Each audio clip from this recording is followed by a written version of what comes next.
Sam Bankman-Fried, we can all look in the rear mirror and say what we should have done. But should you as an industry have been pushing and probing deeper and harder with Sam Bankman-Fried? I mean, hindsight's 2020, right? Yeah. Obviously, the industry, whether it's regulators, whether it's users, whether it's partners, should have questioned FTX's moves, I guess, with a pinch of salt, because I guess if it's too good to be true, it's probably not true. And the size and the way that FTX used social ways to verify their legitimacy, whether it's working with top NBA players, whether it's working with global brands, sponsors for Formula One, you really see that there's a social element to whether they're legitimate or not, as opposed to public companies where you'd be able to see the financial health of the companies. Actually, Anna, I think the investors are ones that should have done a lot more due diligence before, because FTX raised loads of capital. They had one round where $420 million were raised, out of which $300 million were used by the founding team for personal reasons. So lots of fraud happened. Just be very careful. Yusuf, just before you jump in on this, we just need to be very careful when you use the word fraud, because you need to give us the evidence of what you believe fraud is. So we'll come back to that in a moment. Yusuf, please. Yeah, I was just about to say investigations are still ongoing and much still to be determined on FTX. But in terms of the implosion itself, Talal, it's had a cataclysmic impact on the crypto space. Before we get to the opportunities that brings with it, could you give our global audience a bit of insight on how CoinMina was affected, either in terms of headcount, in terms of liquidity, or any other observations on counterparty risk? Yeah, sure. I mean, as part of CoinMina, we use multiple liquidity providers. We use about 40 exchanges, so we were not negatively affected by the FTX issue. Okay. FTX were an investor in CoinMina using Alameda's venture arm about a year ago.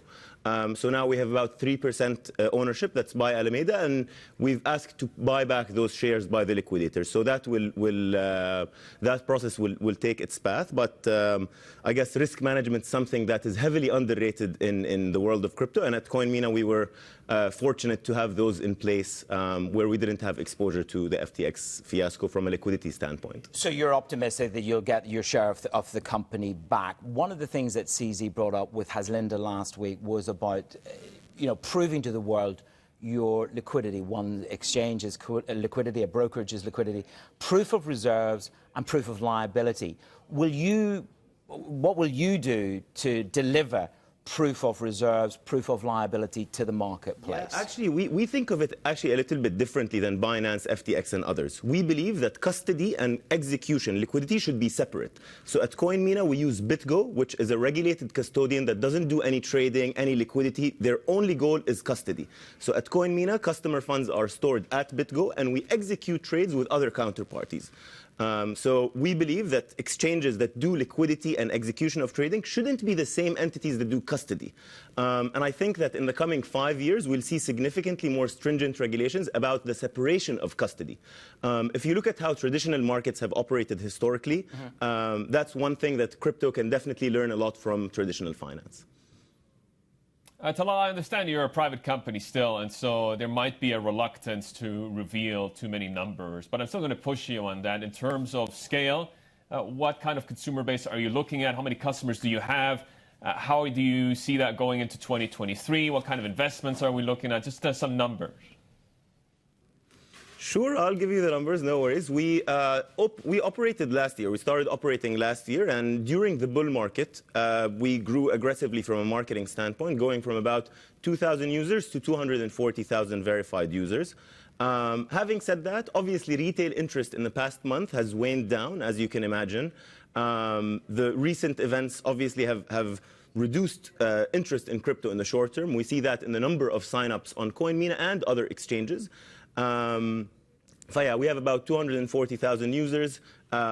They're more active when it's the bull market, and obviously when it's the bear market, you have people either waiting and see to what happened, and others that have more long-term outlook are basically splitting their purchases over time. Going back to the proposition, Binance now, we understand, is just growing in size and will have and has a dominant position position in this marketplace. And one of the ideas during that interview was a fund to save those companies that go under. $1 billion is what CZ touted in the interview with Haslinda. And then in a blog post, he said $2 billion is what it would take to give confidence back to the market. Do you think a bailout fund will give confidence to crypto? Well, you're smiling, Riley. Should it be $2 billion? Will you contribute towards this fund? Yeah, so anything that's positioned in a Samaritan way, like this is to save the industry, that's not something usually I buy into. It's important to remember that FTX also were supposedly bailing out other companies. So in times like this, I guess it's important to wait and see before making any rash decisions to bail out other companies. So I think Binance's move to set up that fund is probably more profit-oriented than it is to like save the industry. I guess as CoinMina, we don't make any investments in other crypto companies because of the counterparty risk, and we focus on just doing what we do in a proper way from a risk management standpoint. So we're great at custody, execution, etc., not at investment. Okay. And I don't think crypto exchanges should be investing in others either. Talal, from your 240,000 active users, what have you noticed in the last couple of weeks in terms of buying and selling patterns? Is there any particular crypto play that's more in vogue than others? What are some of the conclusive trends that you're able to make at this point? Yeah, so the buy percentage has significantly skewed. It's usually around 60-40 on the buy-sell side. Now we're seeing closer to 65-70 on the buy side versus 30 on the sell side. We're seeing a lot more interest in Bitcoin specifically over the past month. I guess when times are turbulent, people move away from more risk-on assets. And in crypto, Bitcoin is considered risk-off. So we see a bit more focus on that, which I think is a positive development. You're a deep skeptic, which has come through in this from Binance's saving grace to the crypto industry. So what can you tell me? Well, if you project forward, you've got FTX and you have Three Arrows here in the region coming under pressure, failing if you want. Do you think the Virtual Assets Regulatory Authority is going to be a lot more aggressive in terms of KYC and in terms of institutions before any new licenses are granted? Do you think there's going to be a clamp down and a demand for information? Yeah, so I think it's very important to make the distinction that these entities actually failed because of regulatory arbitrage and issues that did not happen under VARA's watch. Okay. VARA had issued provisional licenses to get the ball rolling on regulations. And I think that this will actually make VARA and regional regulations stronger. But Dubai has not been afraid of making big bets historically, right? If it's something that's easy, then everyone would have done it. So I think that the Virtual Asset Regulatory Authority wasn't established to govern